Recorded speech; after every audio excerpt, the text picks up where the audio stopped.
poised to shed nearly $200 billion in market cap as China is set to broaden its iPhone ban. John Hancock's Emily Rowland joins us at the opening bell, making a case for getting defensive. That opening bell just around the corner.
"23 seconds away from the opening bell this morning. Good morning to you. Two-day losing streak coming into Thursday. Based on this, it could well become three. Your equity market negative 0.75% on the S&P 500. On the Nasdaq, down a little more than 1%. With one stock to blame for some of this, maybe a lot of this, it's Apple. There's your opening bell. Switch on the board and get to the bond market. 3 days of yields climbing into Thursday. This Thursday morning, we pulled back by a single basis point. Your 10-year 4.2698. Jobless claims lower than expected. The right kind of downside surprise for the Federal Reserve, trying to engineer a labour market slowdown. Maybe the wrong kind of downside surprise. You'll hear from tons of Fed speakers through today. In the FX market, dollar stronger, euro weaker. Data out of Europe just absolutely terrible. A break of 107 in the last hour, 106.96. At the moment, we're negative by a third of 1% on that currency pair. And crude near new highs for the year, pulling back just a touch. We're down 0.4% on WTI, $87 and about 17 cents. 37 seconds into this session, we pull back by 0.75% on the S&P, by more than 1% on the Nasdaq. I want to play the blame game? Here's one. Apple, China, planning to expand its ban on iPhones, prohibiting certain government-backed agencies and state companies from using the devices. Ed Ludlow has more. Morning, Ed.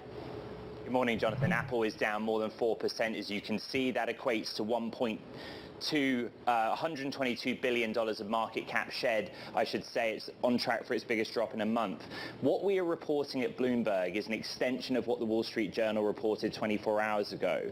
They had said, citing anonymous sources, that some central government agencies had told staff that to leave their iPhones at home and other foreign handsets. Our understanding from Bloomberg sources is that there is a consideration this is extended to a broader range of government agencies, but also state-backed enterprises as well. You will remember, Jonathan, you and I 24 hours ago talked about the May edicts from the Chinese government for personal computers. In May of 2022, the Chinese government made a very similar decree that a wide range of government agencies and state-backed corporations had to, within a term limit, switch from foreign brand PCs to domestic brand PCs. This is really critically important. Stock's now down 4.8%. Go back to the earnings call in August 3rd. What they had told us is that in China, it was a June quarter record for sales. In the June quarter in China, Apple had swung to revenue growth of 8% from a decline of 3% the prior quarter. But the language was so specific. From Luca Maestri, the CFO, it was that they'd see continued growth in the Greater China region. And Tim Cook said the biggest driver of growth in that market in Greater China was switchers, people that were switching to iPhone for the first time. Remember, guidance for the current period is that sales would be in line with the past quarter. In other words, a small decline. 4 straight quarters of declines would be the longest streak going back 2 decades. So my point here is that based on that narrative from the earnings call, if there's a serious government action in China on the iPhone, that muddies significantly the guidance that we were given on the call, because China was the bright spot. The stock is down by close to 5%, worst day potentially going back to May of this year. This is the bullish outlook on things, Ed, and I'll share more of the quote from Dan Ives of Wedbush in just a moment. But he says this morning: the recent China news over the last few days we believe is a worst case scenario. Any China government agency iPhone ban is way overblown, as to quantify it's less than 500,000 iPhones of roughly 45 million we expect to be sold in China over the next 12 months. And I just wonder, though, the optics, the signaling for domestic China, for the people of that country. You put it together with Huawei and the story of the last week. Just how much pressure is there on this company going into that unveiling a week away? Gosh, this is tough, John. But when Huawei came out with the Mate 60 Pro, before you even get to the question of sanctions, the logic in the market was that it would be the champion domestic player. You saw names like Xiaomi fall because they saw Huawei, which has been out of the smartphone market for some time, as a new threat to the domestic players. I guess you extend that logic to Apple, and if the Chinese government is cracking down on iPhone, which is their biggest market outside of America, right, is the Greater China region, is Huawei a threat to Apple? The thing that's muddying this is the geopolitics. I think AMH is probably better on this one, but we are seeing a tit for tat, aren't we, in the last 2 days? The timing of Mate 60 Pro with Raimondo's visit to China, and now the news flow about Chinese response on clamping down on foreign handset makers. I just want to make that point really clear, Jonathan. What we're reporting is principally this is impacting iPhone, but it applies to other non-Chinese handset makers as well. Got it. A point well made. Ed, thank you. All of this going into the G20 later this weekend. That stock is down by a little more than 4%. The broader market pulling back by 0.64 on the S&P. The iPhone ban that we're talking about specifically also weighing on Apple's supply chain. Micron, Qualcomm, Skyworks, all under pressure at the opening bell. Abby has more. Hey, Abby. Hey, John. And this is really a numbers game, because these, of course, are the chip companies that make the chips that go into the iPhones. So you can see how it would be a distress for some of these companies, especially those that gain more revenue from Apple. So there's a great function in the Bloomberg terminal, SPLC. It's the supply chain function. You get to see the supply chains on both sides of a given company. So for Skyworks, 58% of their revenues comes from Apple. Qualcomm, 23%. Micron, 6%.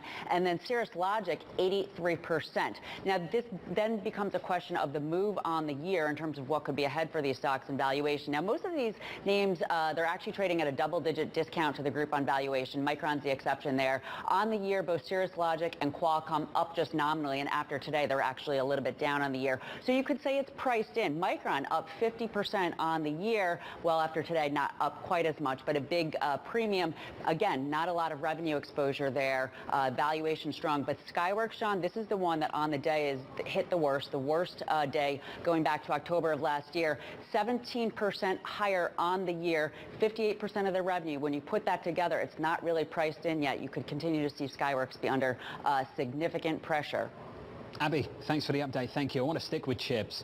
NVIDIA bracing for another weak September after not having a great history in the month, falling 20% in 2022 and 7.5% in 2021. Isabel Lee on top of this one. Hey, Isabel. Hey, John. NVIDIA is now still softer at around 3%, and it's on track for its second day of losses. But to your point, if history is any guide, then investors shouldn't be too alarmed. But this is important because September so far has been the worst monthly decline since December last year. So we've seen a spectacular rally in NVIDIA, and there's really no apparent reason for this kind of softer decline today. I talked to some traders this morning, and they were like, you know, it's healthy pullback. Like, what goes up must come down. But some people have been skeptical of this rally. We have Robert Knott of Research Affiliate saying that, okay, NVIDIA may be riding a revolution in computer science, but this is textbook of a big market delusion. And when asked if NVIDIA popping can bring down the whole market, he said it's possible. For now, NVIDIA has rallied some 220% year to date, John. What a ridiculous move year to date. Isabel, thank you. That stock this morning down by about 2.6%. The broader market on the S&P 500 pulling back about 0.5%, down a little more than 1% on the NASDAQ. Just to touch base with Apple again, that stock is down this morning by something like 4%, 7 minutes into the session. Turning to earnings, GameStop reporting second quarter sales that beat estimates in the first report since the retail chain ousted its CEO. Third Bridge analyst writing this: GameStop's second quarter results show encouraging signs towards the company's ongoing transformation plans to regain its presence in the video game retail industry under its new leadership. Katie on top of this one. Hey, Katie. Hey, John. Yeah, GameStop's first report with Ryan Cohen as executive chairman, and went fairly well. You take a look at sales. They rose to $1.16 billion in the latest period. Analysts had been looking for an average of $1.14 billion, so a beat there. They did see a loss of 3 cents per share, but that too was a beat. And of course, GameStop has been struggling with the fact that the video game industry has been moving to online distribution rather than selling physical discs. That's a trend that has been going on for a while, but recent popular releases have helped cushion that blow, at least for the past several months, for GameStop. In particular, John, The Legend of Zelda, Tears of the Kingdom, that sold 18.5 million units in 2 months, and all told, GameStop's game software sales rose 26%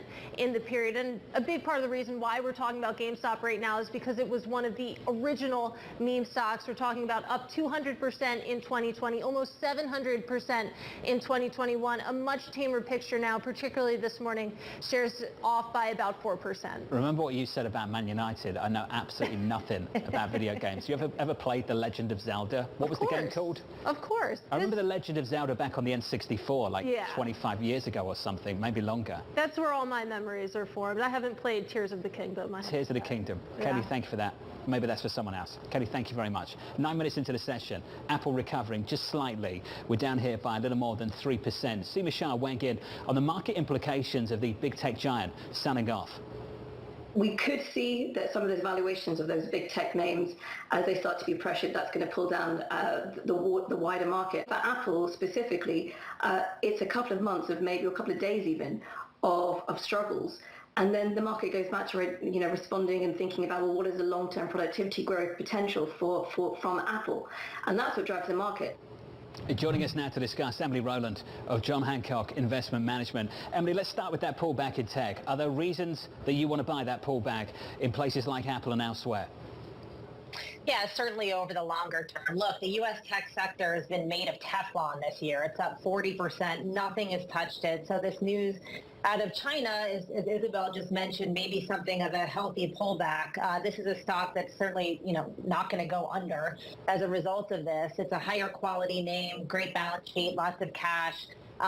We think, longer term, those higher quality plays in the tech sector are going to be good for this late cycle environment. So certainly some short-term pressure here, some healthy selling, but longer term, we still like tech. Emily, last time we spoke, you were pretty defensive. Utilities, healthcare, is that still the case?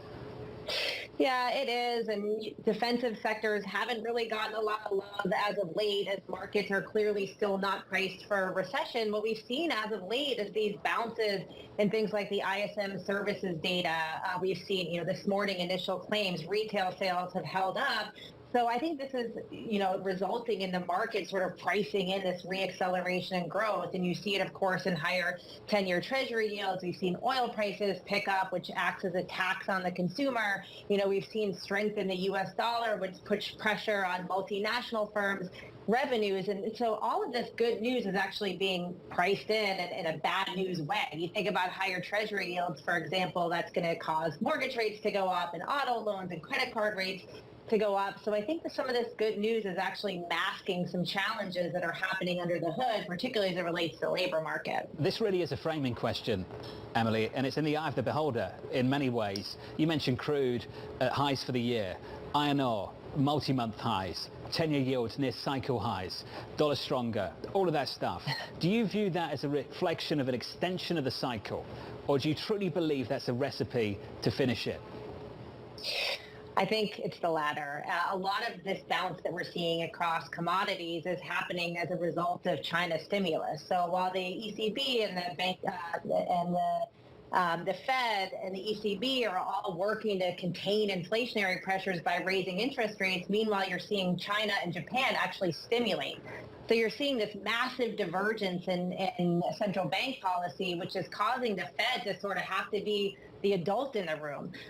China's making the Fed's job a lot harder by stimulating. Obviously, there's some other elements going on here in terms of oil price supply cuts.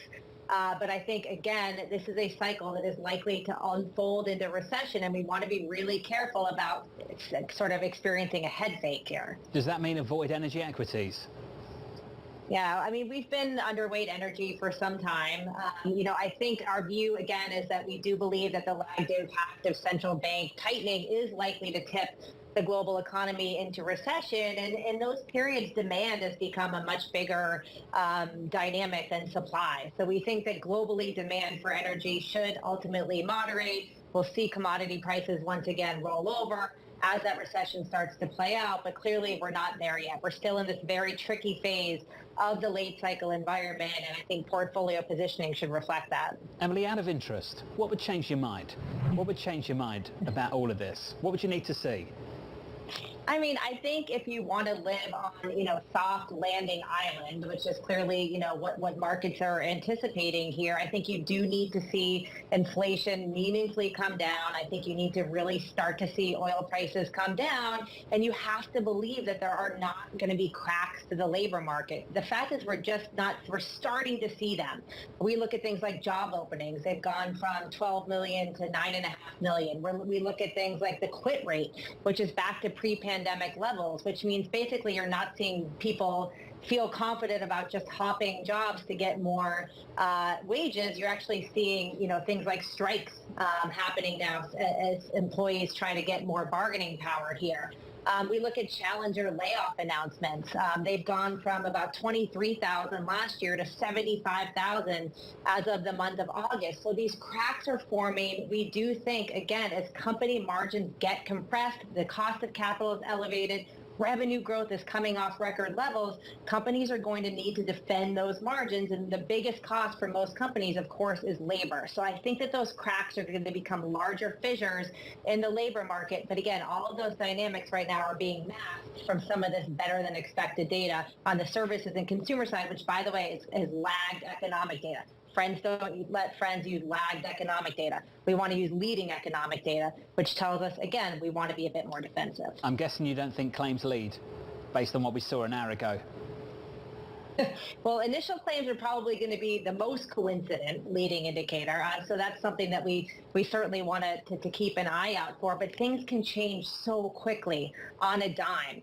Once we start to see these cracks become bigger in the labor market, you'll start to see initial claims going up. And at that point, it's in the price. So we want to look at, again, the higher yields available in fixed income today as a great opportunity to prepare. The time to repair the roof is when the sun is shining. We think that's now, which is why we continue to emphasize higher quality bonds for that more attractive income potential. You make it sound easy. Emily, thank you. Emily Rowland, Thank you. There's nothing easy about this. 15 minutes into the session, we pulled back just a touch. No drama here, recovering on the S&P, we're down about 0.5%. Apple, with a much bigger weighting of the Nasdaq 100, about 11% of that index, a much bigger move there on the Nasdaq. We're down by a little more than 1%. Coming up, President Biden planning to cancel Arctic drilling rights sold by Donald Trump. Oil, ultimately, it's a linchpin. It's the driver of most commodities, and it's the biggest component in all the futures commodity indexes. So the fact that oil's reached $90 per barrel is significant, and it means that the whole commodity index pushes higher. Team coverage up next.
Oil, ultimately, it's a linchpin. It's the driver of most commodities, and it's the biggest component in all the futures commodity indexes. So the fact that oil's reached $90 per barrel is significant, and it means that the whole commodity index pushes higher. Crude oil's rising only because of the OPEC cutback, because otherwise demand has not really shifted so much. I'd say the economic side for crude oil has been bearish to neutral.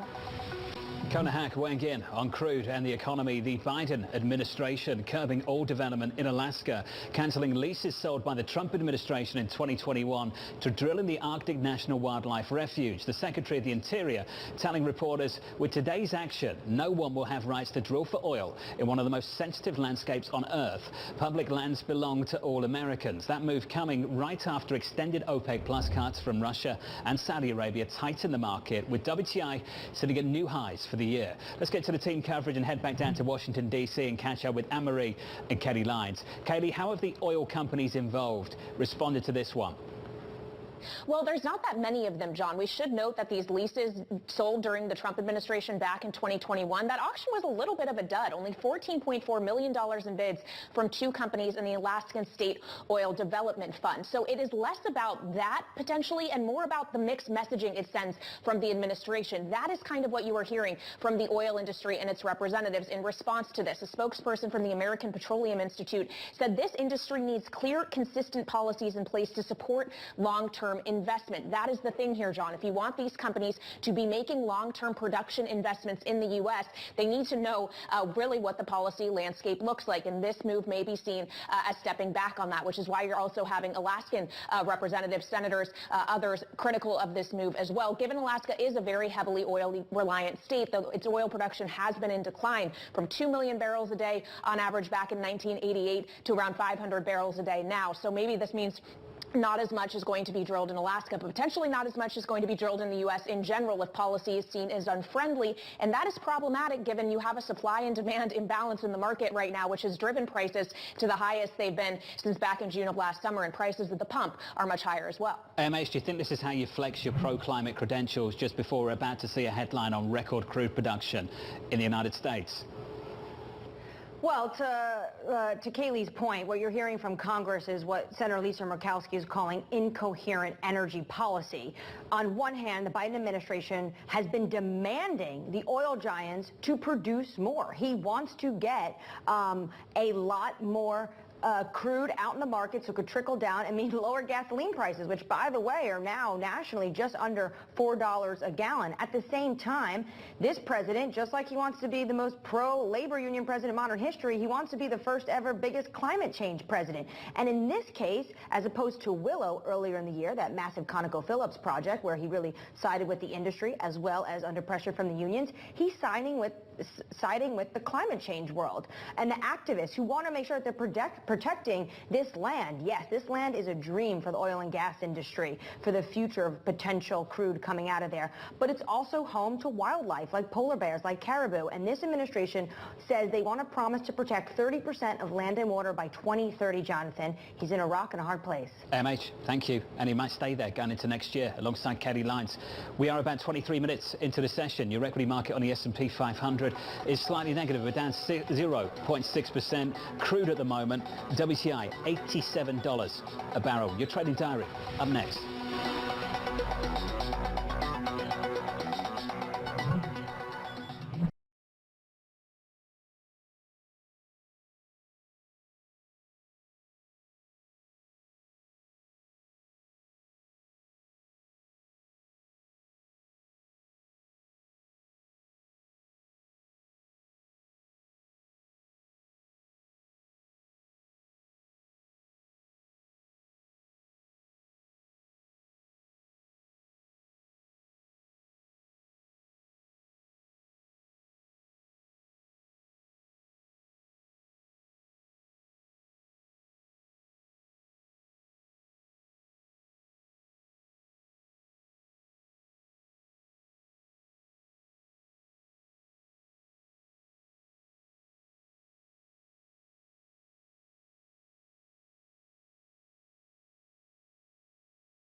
Stocks lower for a third session. Let's get to the trading diary. Coming up, Philadelphia Fed President Patrick Harker at the top of the hour. More Fed speak through the day. Williams, Bostic, Bowman. Saturday, the G20 summit kicking off. Sneak peek of next week.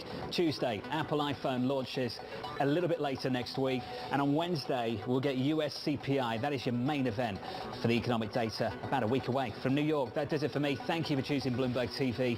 Good luck for the rest of the trading day. This was the countdown to the open. This is Bloomberg.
About that all day yesterday.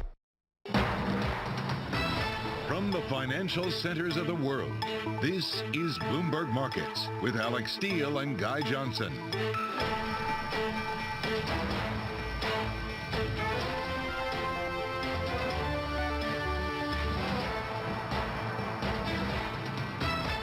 It is 30 minutes into the U.S. trading day, Thursday, September 6th. Here are the top market stories we're following for you at this hour.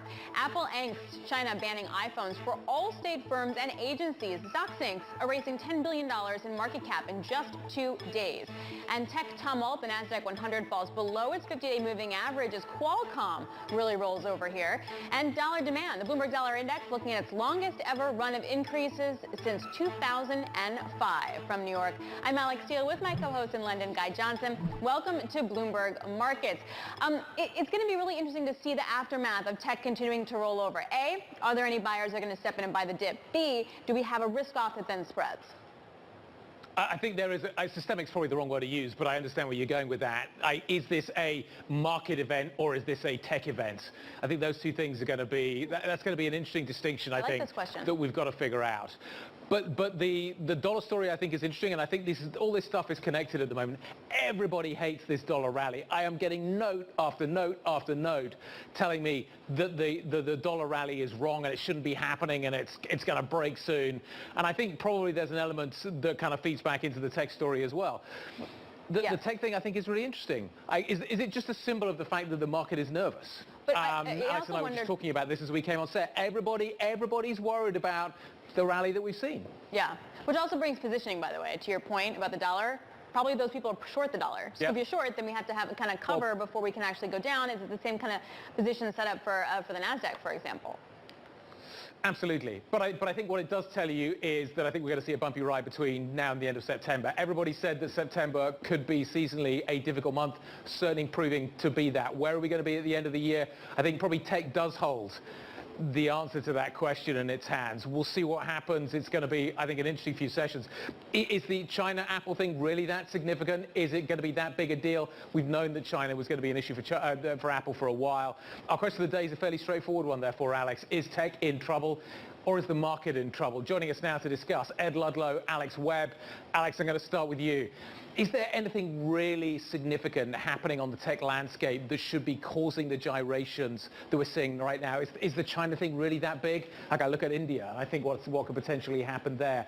Nvidia's trading on massive multiples. But has anything really changed there as well? So look, the China story with Apple, which is reportedly our sources saying, or Bloomberg News' sources saying that that government agencies and also government-owned firms will not be, employees of those firms will not be allowed to use iPhones. That is sending a bit of a shudder through Apple today. The reality is, and there's an interesting estimate from Dan Ives over at Wedbush, he reckons that's 500,000 of the sort of 45 million units that it's going to sell in China that year. So I read that as well, and my first reaction was, yes, but if I'm a consumer looking to buy a new iPhone in China and I'm looking at the government banning them, I'm thinking, the government's got quite a big history of banning things more broadly. But look, there's a lot of government bans on TikTok in the US right now. That has not stopped TikTok being massively popular in the US. I get it, two different systems of government. I think the bigger takeaway from this is that investors are very skittish about Apple. They think there's concern broadly in the tech space that some of these stocks might be overvalued. It could be some sort of warning shot, right? That if something more serious were to happen to Apple, then the market really takes a dip. So, okay, Ed, is tech in trouble, or is it sort of an Apple ripple effect specific situation then when it comes to, say, the Huawei phone? Both. For me, it's an issue of math and psychology, right? Math because Apple is the biggest constituent of most major indices that it's in. We're feeling those market ripple effects. Psychology because the math told us that China was the point of growth for Apple. In the quarter just gone, there was the third consecutive quarter of overall sales decline. But in Greater China, its single biggest, most important market outside of the US, there was a swing to top-line growth of 8% from negative 3% the prior quarter. And why was that? Well, Tim Cook called it the switchers in Greater China, people that were moving to the iPhone for the first time, a pocket of strength. Then I go to the psychology point. If what drove growth for Apple in the prior quarter was people switching to iPhone, it's impossible for us, and Mr. Ives, a well-known bull on any technology name and friend of all of our shows, but how can we gauge the psychological impact of government policy in China on the near-term financials of Apple? We can't. Longer term, it's a big concern, and that's analogous with names like Nvidia, who have sounded the long-term warning about government policy. It's got an S on the end, but we'll deal with that issue later. And the next point is, Ed, you're talking about fundamentals, and is this about fundamentals? To Alex's point, isn't this just about market jitters? These stocks have had great runs. Maybe at some point you get worried about that run.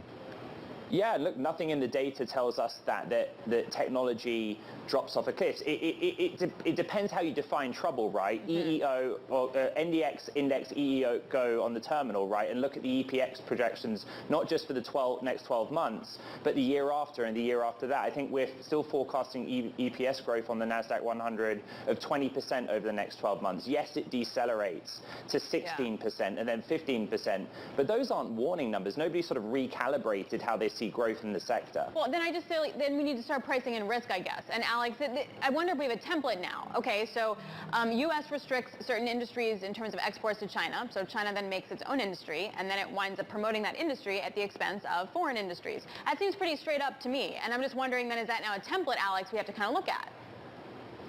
It does seem as though, that sort of tit for tat is at risk of escalating. It's fascinating because we hear lawmakers, politicians, heads of state make comments about, well, actually, we want a rapprochement. We want there to be a slight cooling down of relations, particularly between the US and China.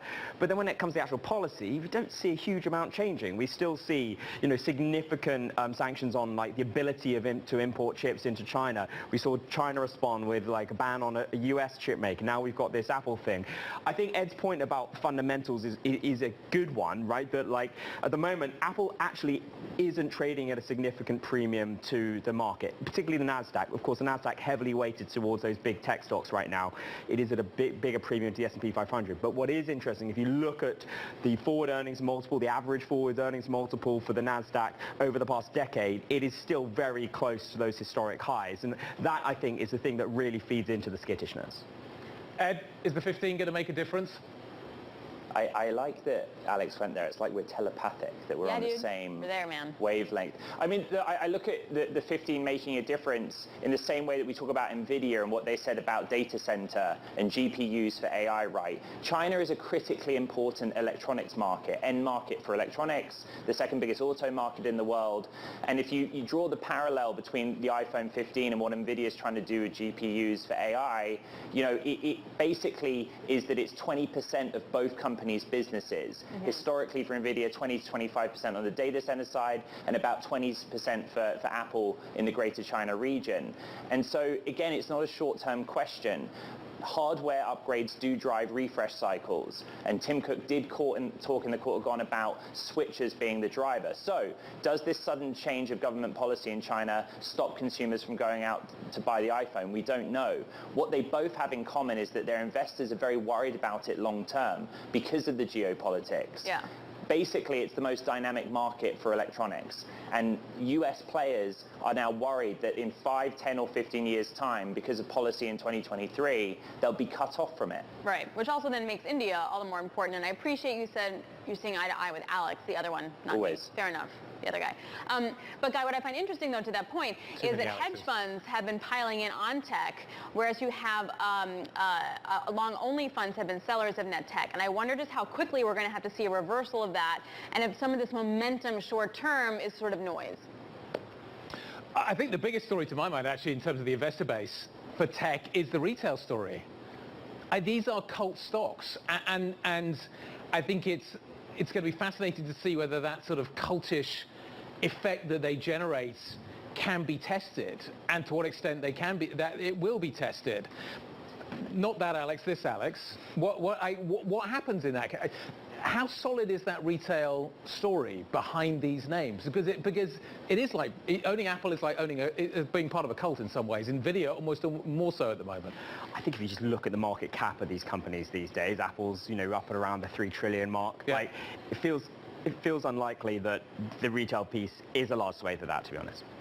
But nevertheless, what it does is it influences, I think, people's appreciation of what is happening here. And that's what I mean, sort of the broader market story. You own Apple, there's a positive momentum behind the market more broadly. I appreciate that the market is much bigger, but there does seem to be this positive momentum that continues behind these stocks, and that ripples out into the effect on the wider market. I still think when you look at Apple, they are sitting on a lot of cash, right? And even in the changing market dynamics with the higher interest rates, shift slightly away from growth, Apple's sitting on 60 billion, 50 billion of net cash, right? 170 billion of cash total, something like that.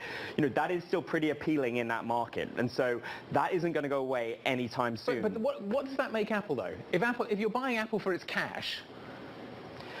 Look, I don't want to say Apple isn't a growth stock anymore, but it hasn't been growing revenue at quite the pace that it used to, right? It is still appealing clearly for lots of people and for lots of different reasons. Nonetheless, I'm just going to reiterate in a sense, there is skittishness because it is a very punchy valuation. All right, guys, thanks a lot. Super appreciate it, Ed Ludlow and Alex Webb. Thank you both very, very much. Some breaking news for you. So former FTX executive Ryan Salame is planning to plead guilty to criminal charges today over the collapse of the cryptocurrency exchange. This is according to people familiar with the matter. He was the co-chief executive of FTX Digital Markets before everything imploded last November. He should be in Manhattan federal court today in the afternoon. All right, coming up, we got more insight into the question of the day. Is tech in trouble? We're going to talk to Anna Rathbun, CBiz Investment Advisory Services. This is Bloomberg.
Today, Bloomberg's Mike McKee sits down with New York Fed President John Williams at Bloomberg's Market Forum for an exclusive interview.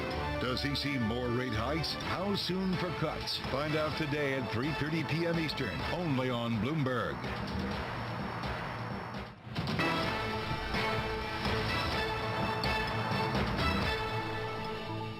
You've got a strong dollar story. Strong dollar. Stronger dollar. The US economy continues to plough forward pretty strongly. Continues to do well. Dollar strength is about a lot more than just the US story. Really is a reflection of the yield differentials across the globe. Activity elsewhere in the global economy is slipping. On the back of some disappointing data from the euro area. It's also very much the case in China. The Fed is, with its rate differential, keeping the dollar aloft. If the Fed does eventually cut rates in 2024, if we get some relief on inflation, for the Fed to back off a little bit, you do have the basis then for a somewhat weaker dollar. For the dollar to come down. If the Fed is going to start again, I think we're going to get a significantly stronger dollar in the next leg. More dollar strength. King dollar is going to be king dollar. We're seeing certainly a return over the last couple of months of US exceptionalism.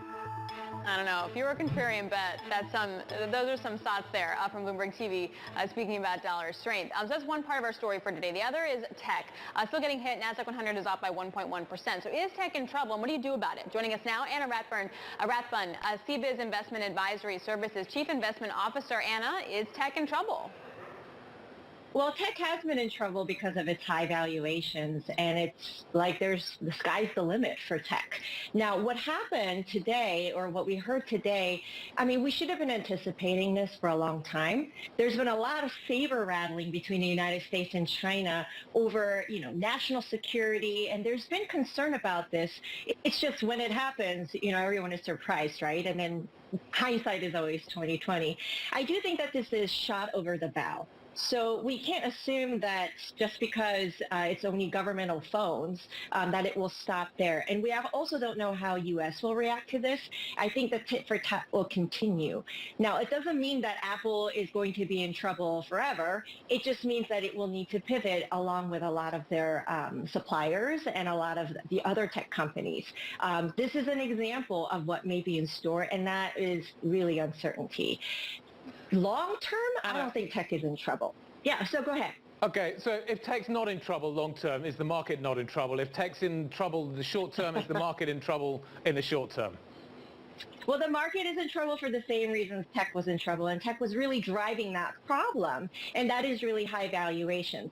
Underneath, the fundamentals just don't support it. We are in the camp of, I hate to call it soft landing or hard landing because there's a lot in between, but certainly in the expectation of a recession. There are things in the fringes that are fraying, and we cannot ignore that. I feel that we are at an inflection point in the economy and in the fundamentals where, the valuations just look too lofty. So Anna, do you need to just go against the trend? So then does that mean like buy tech, sell the dollar? Like go against the prevailing momentum in the market? Oh, so for the shorter term, we definitely are on the safe side. I would emphasize safety. I do like bonds, and I know I've said that many times on this show, and certainly on the shorter duration, because I do think that the Fed is going to raise rates or keep the rates higher for longer. And with an inverted yield curve, 2-year yield looks really yummy right now. So I am a little bit more hot on bonds than on the stocks, but we did have a lot of corporate issuance that is very optimistic because of the volume. I think it was like top 10 in the history of corporate issuances. So I am constructive on corporate bonds, but certainly would not go down the capital structure to include equities there. I've never heard the bond market described as yummy. Love it. That's a new one for me. Anna, love it. Thank you very much indeed. Really appreciate that.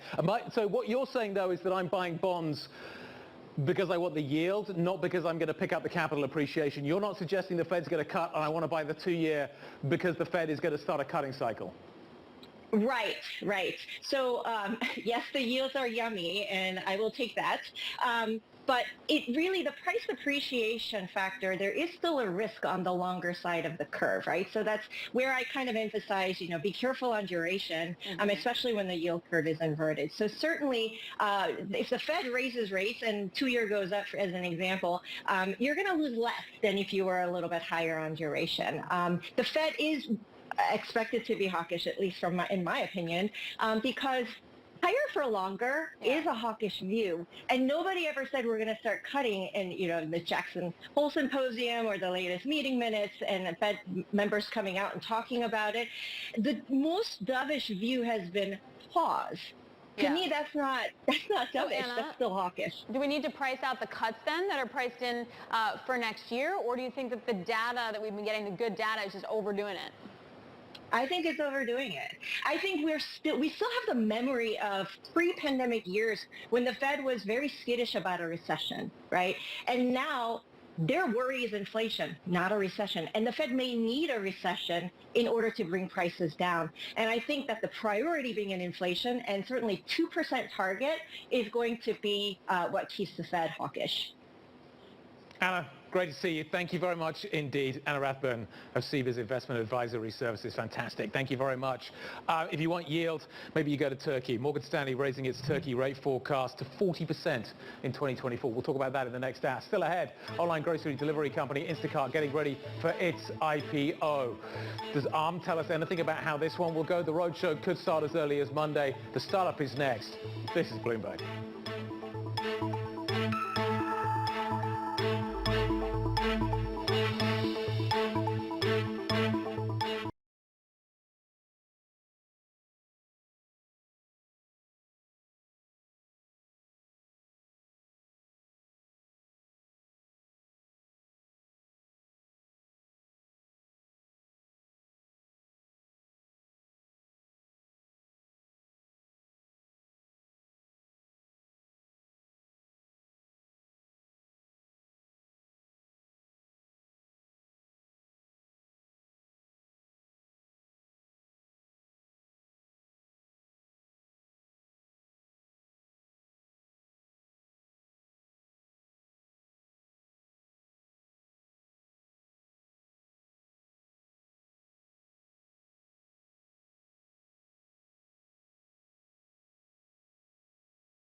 It's 21 past 7 on the West Coast. When I get to the startup, we cover the top tech stories from the Bay Area and beyond. And Silicon Valley starts this morning. Joining us now, Bloomberg Technology co-host Caroline Hyde. All right, let's get to Instacart for a second. So we learned yesterday that we could see a roadshow kicking off, right? We could see pricing next week.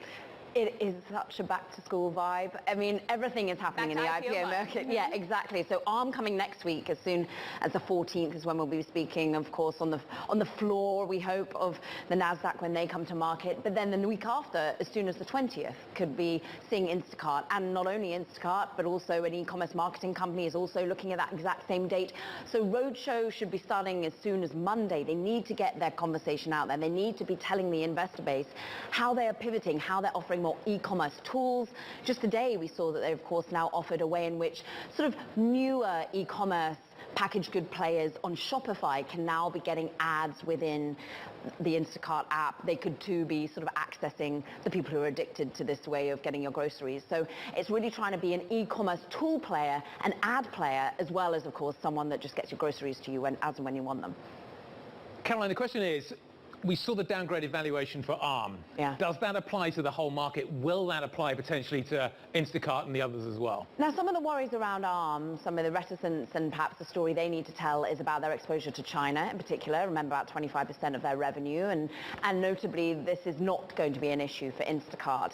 Instacart has also taken a sledgehammer to its overall valuation several times. Remember, it's come down from about 39 billion in the heady days of COVID, now down to about 13 billion. So I think maybe they won't be at the vagaries of what ARM is currently having to digest. But notably, yeah, they need ARM to go well as initial public offering, I'm sure, to be able to just get that enthusiasm around the name. But remember how well Carver did. I mean, Mediterranean salad company, kind of a tech play, but it did particularly well, and maybe that bodes well. You have to wonder, though, if the NASDAQ keeps kind of falling out of bed, if that's going to sort of dent the feeling in the IPO market. Yeah. Other fun story. So Wall Street's like, get your butts back in the office 5 days a week. Grindr, not so much. 2 days a week. Grindr, they want their people back 2 days a week. And people won't do it. This is actually a company where they're seeing their employee base looking to unionize. So apparently we understand 45% of their employee base has been forced to resign because they can't get themselves to an office, one of the 9 key locations, 2 days a week. But this is real power play coming from the CEO, who actually was at a Goldman Sachs event earlier this week saying, this is going to help our revenue in the short term. This is going to help our bottom line because actually we can be leaner and meaner.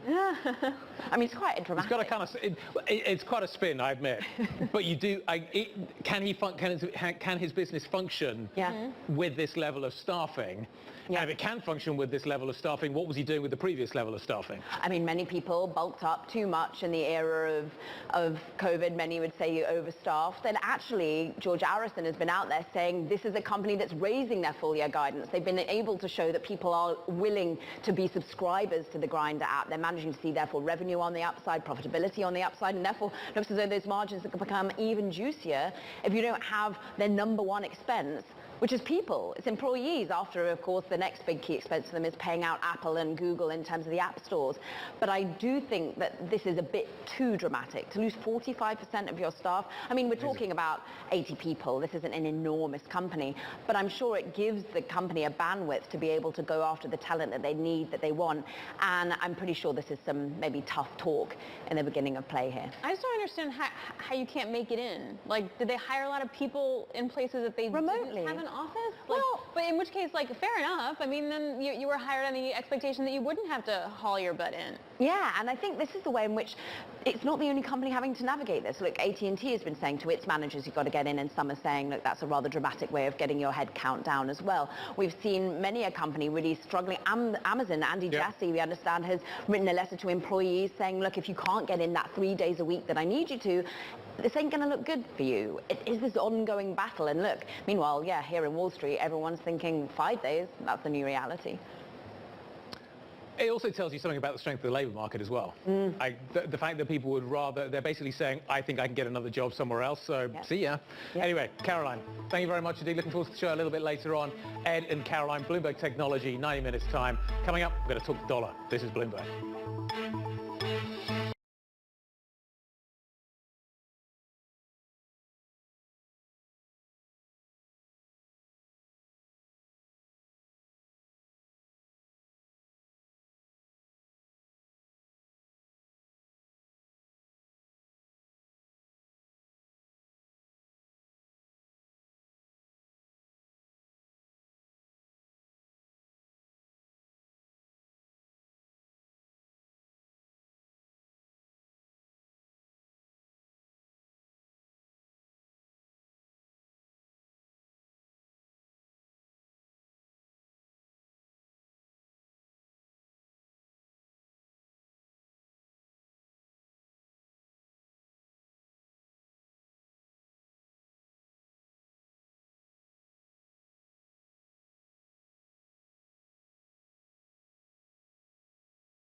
Authority.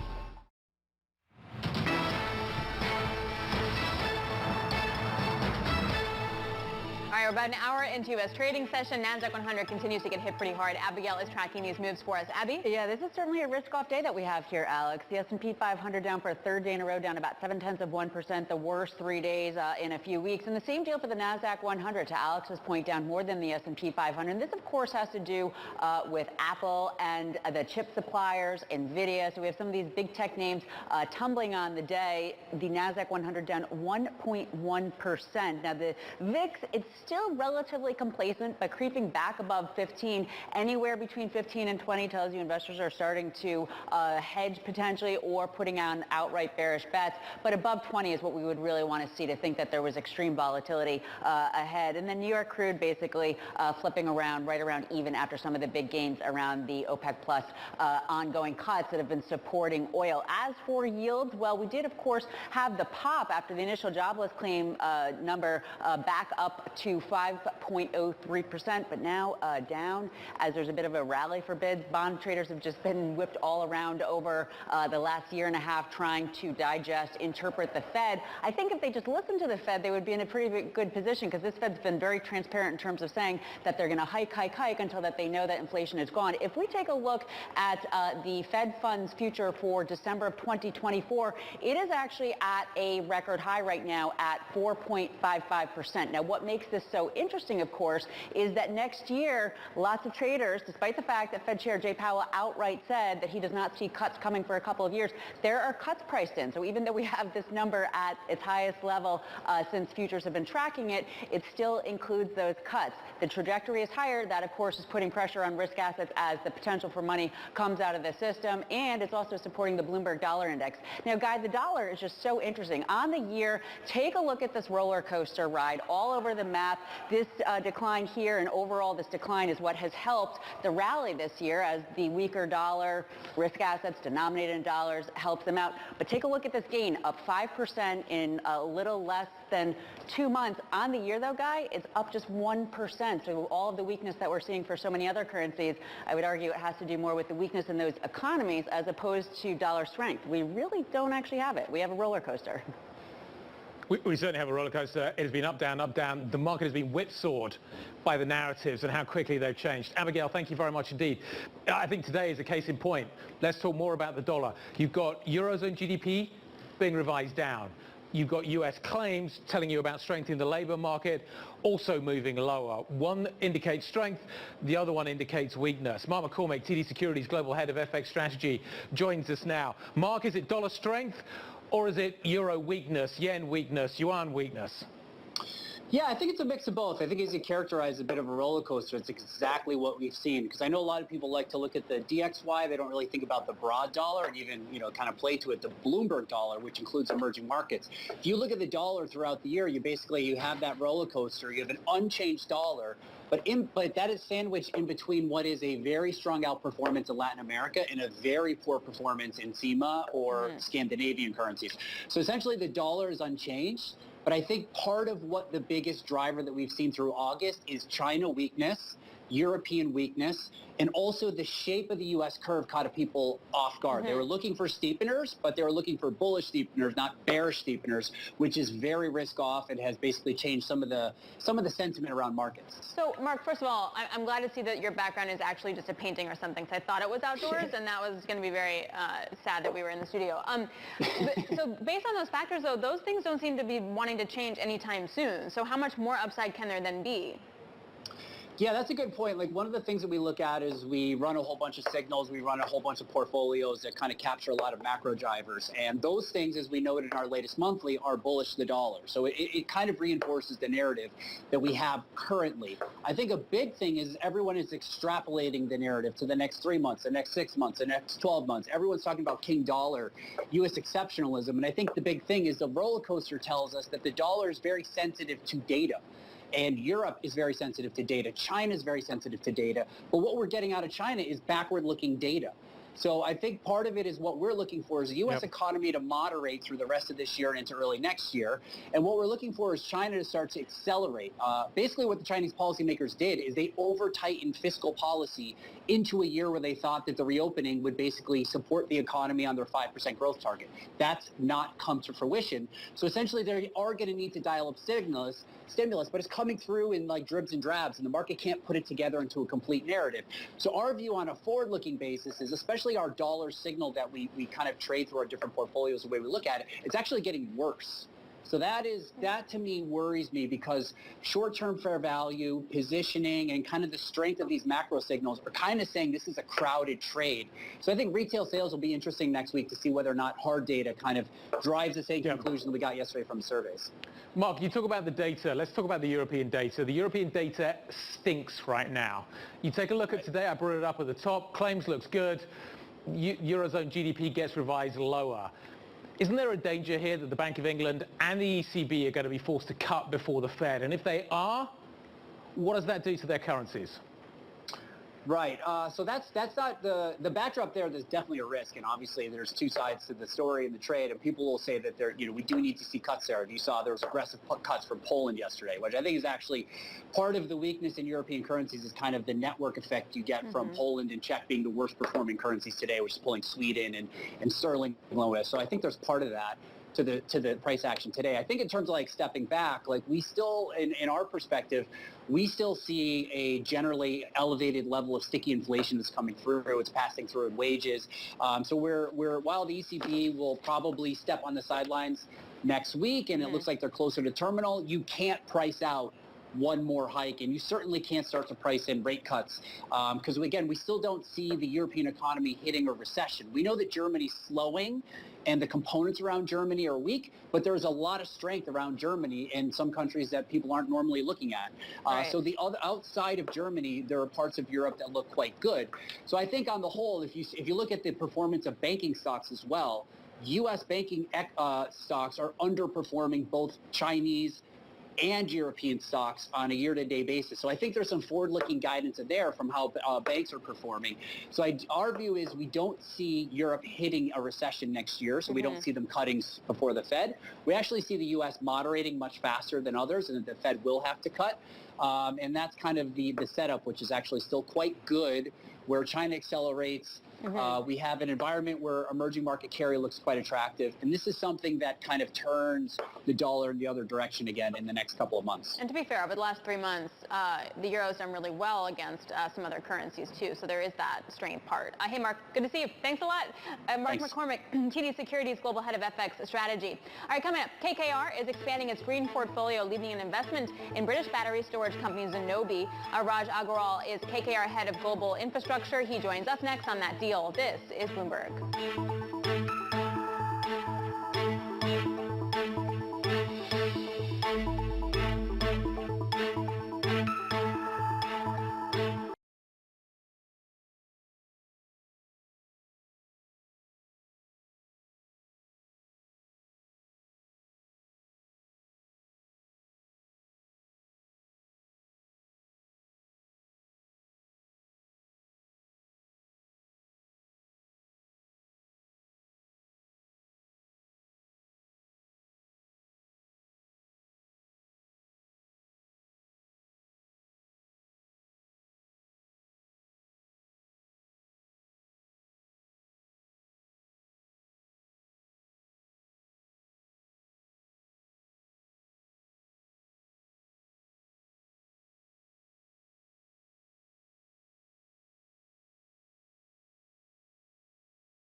Okay, let's turn to the developing story that is taking place in Texas. Texas declaring its first power emergency since that deadly winter storm, what was it, 2 years ago? The state is getting ever closer, we understand, to rolling blackouts. Temperature has been soaring. They've been doing so for day after day after day. Let's get the latest now. Let's go down to Texas. Our Texas Bureau Chief, Julie Fine, joining us from Dallas. Julie, you went for a run this morning. What did you see? And can you talk to me about the similarities, if any, with what happened in 2021? Well, first thing is this is in the middle of the summer. 2021 was in the middle of the winter, so completely different type of stressors on the power grid. Yes, I did take that risk this morning. I went very early, 6:15. It was 84 degrees, which, by the way, in Texas this summer is extremely cool. I mean, the bottom line is we've had more than 50 days of 100+ temperatures. So what is really going on quite frequently is we don't have a lot of wind this summer. That affects the solar, that affects the production. So it really becomes a problem in the evening. Now, last night there was this power emergency. It lasted for about an hour. You did not see any changes here in the state, except people might have conserved slightly more. There were no blackouts. It was just basically a critical time where they had to rely on reserves. So just for some background here, the grid in Texas is separate from other states. They do that on purpose. In 2021, we saw huge spikes in electricity prices, like $9,000 per megawatt an hour. That's obviously now capped now at $5,000. So there are some systems in place to make sure that the consumer doesn't get hit as hard. But Julie, do we know what the problem actually is? Because in 2021, there was a whole ripple effect of like natural gas prices having to cut their power in order to keep the lights on somewhere else that caused another shortage. Right, and in this specific instance last night, we have not heard yet from ERCOT, who runs the grid. There may have been something involving a plant, but we're not sure yet. But this is not widespread like it was then when one thing went down and there was a ripple effect. Because if they were able to get this back in control within an hour, I think they'll have to dissect exactly where the area is. Great stuff. I hear you on the 84. I'm glad you went for the run before it was 110. Nice work. All right, Julie, appreciate it. Julie Fine, Bloomberg Texas Bureau Chief, joining us there. All right, let's stay with the energy and power sector. So KKR announced a $750 million investment in London-based battery company Zenobē. The company is looking to expand in North America and Australia. Well, joining us now is one of the people behind the deal. Raj Agarwal is KKR Global Head of Infrastructure. Great to see you, Raj. Thanks for joining. Good to see you, Alex. Thank you for having me. We'll get to the deal in 1 second, but just to make the line between what's happening in Texas and what you do, the grid's a mess. The grid's a mess everywhere. Are there, how do you see it? As an investment opportunity, or is it just a hot mess? It's certainly an investment opportunity. There's so many changing dynamics. You have the growth of renewables, the changing sources of power. You certainly also have changing climate patterns and extremes. And you can't. It's hard to build a grid and build power that can accommodate extremes in fluctuations. But what you can do is build resiliency, and that takes capital, right? Whether it's batteries to provide backup power in the grid, whether it's additional grid capacity, it takes infrastructure capital. So it can be planned for. It takes capital. It takes infrastructure investing. Raj, one of the things that I think we're all trying to understand is good morning, by the way. Morning. Is what the new grid is going to look like, and how it's going to work, and what actually is going to be kind of the key investment to make. What are the key investments to make? How much visibility do you have? You're in infrastructure. Infrastructure is a long-term business. You're making an investment now. How much visibility do you have on what the grid, the networks look like in 5 years' time, 10 years' time, 15 years' time, 20 years' time? Yeah, absolutely. There's not going to be just one change that addresses the evolution. It'll be a collection of things, including just simple additional capacity, but also some things that are different. So Zenobē, that you guys referenced on the lead-in here, that's an investment we made. There are two main businesses that Zenobē runs. One is to really get some of the highest emitters, diesel buses, off the road and replace it with battery vehicles. That's meaningful. It's a great decarbonization investment. The other very important investment it makes is batteries in the grid. And why is that important? And that is what the future of the grid will increasingly look like. It's because wind and solar power are intermittent. And so when the wind's not blowing and the sun's not shining, you need to get backup power from batteries. And so you can't have renewable power without batteries. And so one of the answers is that you'll have a lot more batteries in the grid in 5 years and 10 years. You certainly do today relative to 5 years ago. So let's talk about the investment opportunities then, because you're talking about going a bit up the value chain, the supply chain when it comes to like batteries or EVs or something. Yep. Okay, great. But where do you play in this space? Because you have the growth equity and then you have traditional infrastructure funds. And there is an enormous gap that's evolving in the middle where there is a lot of risk and it is hard to de-risk. Where do you play? Yeah, look, we entirely agree. I think historically you have really a barbell approach. Mm-hmm. You have some $200 billion of infrastructure capital. You're trying to invest in renewable energy. Typically that's operating wind, that's operating solar. They have the cash flow. Very low bit, risk. Mm-hmm. Exactly.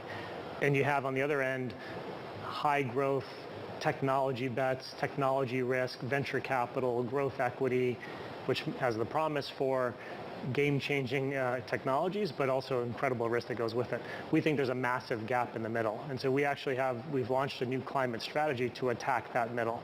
And we think that middle is actually critical for society, right? To take new technologies and scale it up to become the grid, the energy infrastructure of tomorrow. But it's under attack today. And so we have a new strategy really to attack that center. Raj, you're putting $750 million into Zenobē. That is a huge amount of money. And I'm wondering kind of what you bring to them to make sure that that money gets invested correctly with a decent rate of return in the right places. How does the relationship work? Was it easy to kind of come up with that number of $750 million? That sounds like an awful lot of money. It is an awful lot of money, but I will tell you at the same time, it's a drop in the bucket relative to the trillions of dollars that are required for decarbonization. So we actually think the opportunity is multiples of the $750 million that we have committed to Zenobē. But when we look at Zenobē's growth opportunity, not only in Europe, where it has a significant presence, but also, as Alex mentioned, in the US, in Australia, other geographies, we think the growth opportunity is multiples of the 750. When we look at the company's pipeline and what it reasonably thinks it can do in the next 3 to 4 years, we think that's a conservative estimate, and we think that our capital plus the capital of our partners, InfraCap, combined with the good work the management team is doing, we think it's well positioned. That's like $1 billion net. Is it easier to be a buyer or a seller? Because a lot of some might say that some of the valuations over the last few years with some of these growthier companies are overvalued. And so I can imagine exiting some of that would be very tricky. Where's the better opportunity? Yeah, today, I would say it's a buyer's market, right? So in the few years preceding over the last 6 months, it's been a seller's market with low interest rates, cheap financing, high asset prices. But with interest rates having gone up, number one, financing is expensive. And so to get similar equity returns, you need to pay lower prices for assets. And number two, people are putting much higher discount rates on the promise of future cash flows. And so that brings valuations much more reasonable. So we're in a position of holding good companies right now and certainly trying to be on offense and acquiring great companies when we see them. All right, Raj, you have to come back. I want to hear more about where you're going to be throwing the money. All right, Raj Agrawal, KKR, Global Head of Infrastructure. Thank you so much. Coming up, there is a bidding war, again, to buy Sculptor Capital. Boaz Weinstein sweetens his offer to buy the hedge fund, formerly known as Oxif. More on Bloomberg Scoop in today's Wall Street Beat. This is Bloomberg.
Time now for Wall Street Beat. We're going to take a look at what's buzzing on Wall Street and the world of banking and finance. Today, let's take a look at the race to buy Sculptor. It's not over. My goodness. Bloomberg Scoop.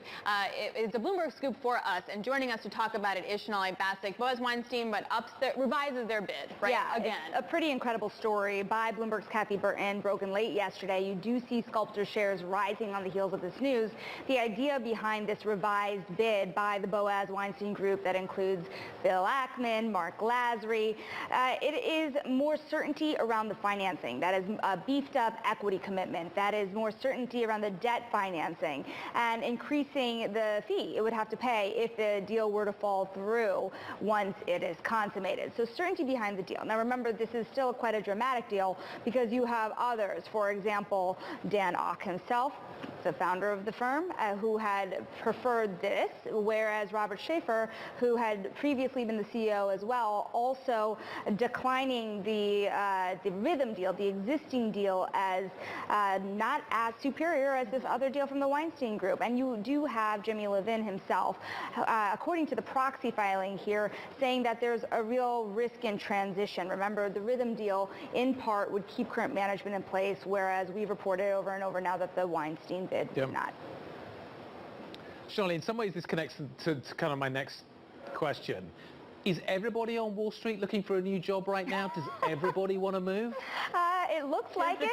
It sure looks like it. I mean, if you look at the sheer number of just read spikes on the Bloomberg terminal on one person or another going to a massive hedge fund. These are very senior talents and very expensive talents. You're looking at, for example, James Watson, senior portfolio manager at Millennium, rates trading executive over in London, moving to Balyasny. You're looking at Bobby Jane, who is launching a new fund, one of the hottest startups that we're looking at in very many years. Former Millennium executive, also hiring talent ahead of their launch. You have also Citadel adding equities talent, Exodus Point adding quant talent to their equities team, international equities team. So you definitely have a wide range of talent being sought out for these multi-strategy firms. I think Bloomberg's Nishant Kumar writes it very well, where these firms are in search of diversification and keeping up returns. They've had some great years.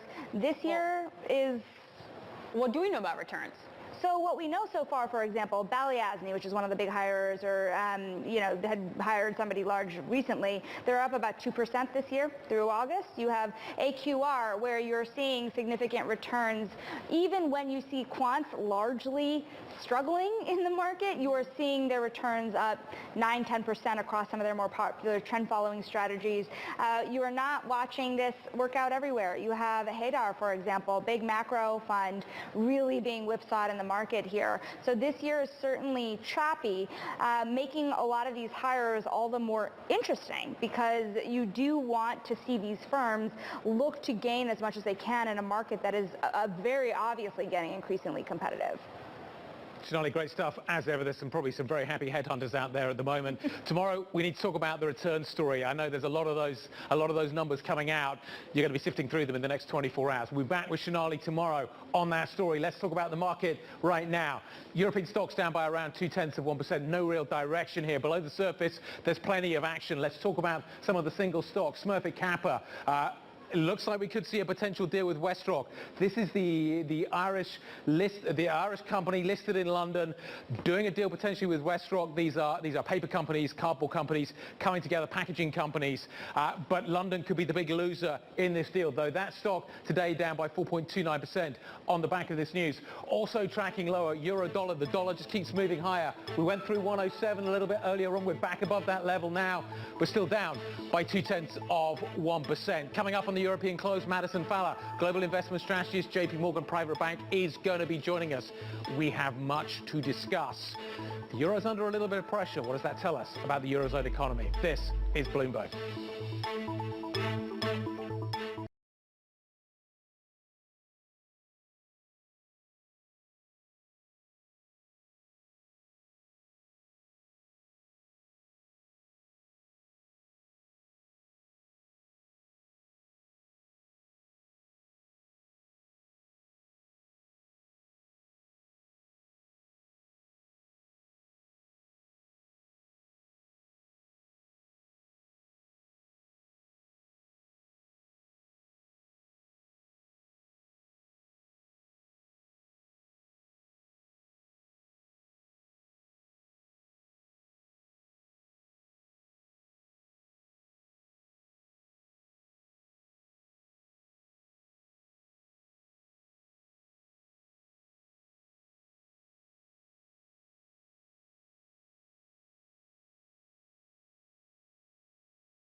experts, great questions.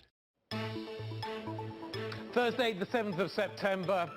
European stocks are feeling a little bit left out today. All the actions in the tech sector. We'll talk about that in just a moment. Miners are under a little pressure. That's the China effect. Healthcare stocks doing okay. Volume looks all right, but to be honest, there's very little action in Europe, certainly at an index level. The countdown to the close starts right now. The countdown is on in Europe. This is Bloomberg Markets European Close with Guy Johnson and Alex Steele.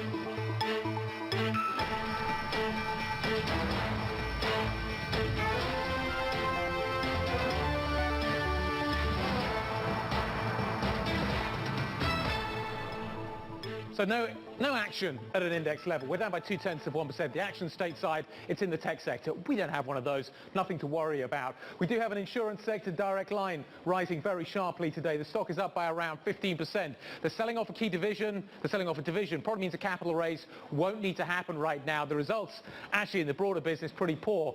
But the fact there's no capital raise means that stock has gone higher today, up by around 15%. I think the action actually is outside equities today in Europe. It's in the currency markets. The pound under pressure. The euro's under pressure as well, down by 0.2% for sterling. You got the comments yesterday from the Bank of England governor.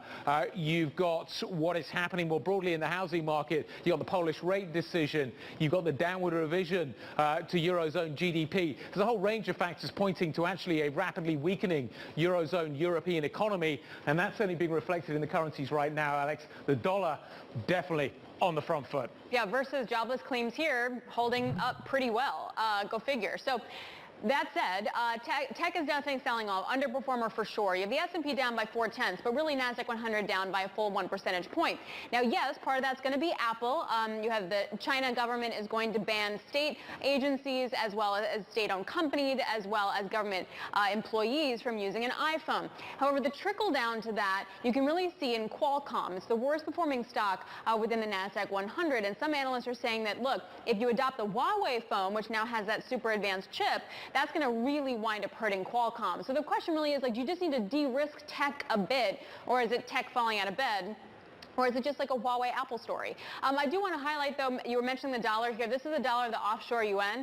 If you look at the SINS function and you look at it on a closing basis, at one point we actually hit a record high today. So that continued pressure of the upward dollar on Asian currencies, that story definitely continues. How much legs does that have? And what's the trickle-down effect from something along those lines, Guy? Yeah, it's so much to factor into what is happening here right now. September is going to be anything other than dull, it looks like. I want to kind of extrapolate our question that we asked in the last hour. The question of the day is a fairly straightforward one. Is tech in trouble? I'm going to develop that a little bit.